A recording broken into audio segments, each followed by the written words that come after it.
Dear friends, my name is Jawad Zariff, and I'm the Foreign Minister of Iran. Today, I'm not solely addressing you as my country's representative, but as a fellow human being.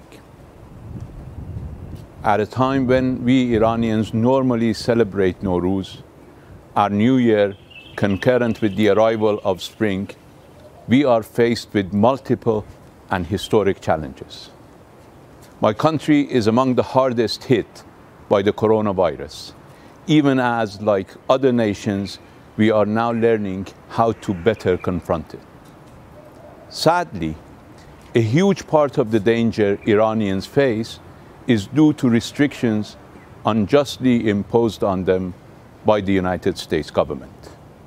Iran today is the most intensely sanctioned country in history, not in line with United Nations decisions, but contrary to them. The economic siege imposed on us impedes all legitimate trade and deprives us from our own resources, the ones necessary to address the needs of our people, including their health and livelihoods.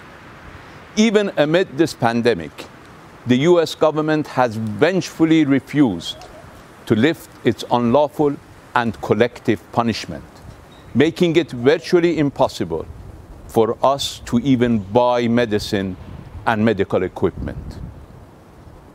The bigger tragedy is that many companies and countries who officially oppose these sanctions have chosen to comply with them, perhaps in hopes of avoiding the future wrath of the United States, despite President Trump time and again proving that this is just wishful thinking.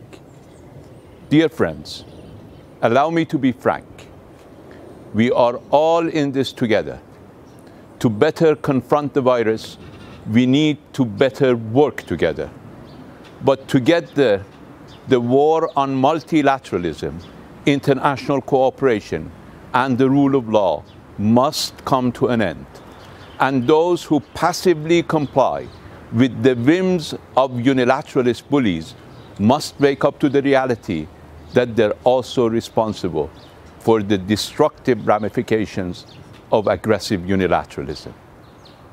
I can assure you that we Iranians, relying on millennia of civilizations and unified national resilience, will overcome these challenges and emerge as a stronger and more compassionate community.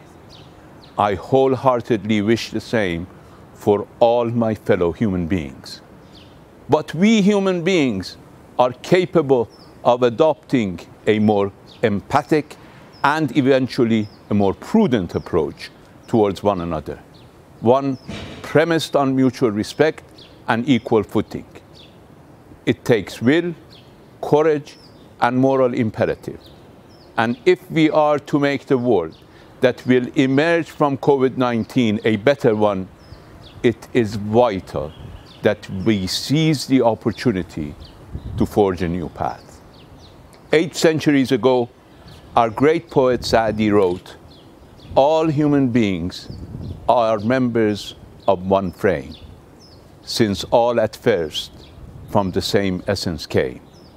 When time afflicts a limb with pain, the other limbs at rest cannot remain."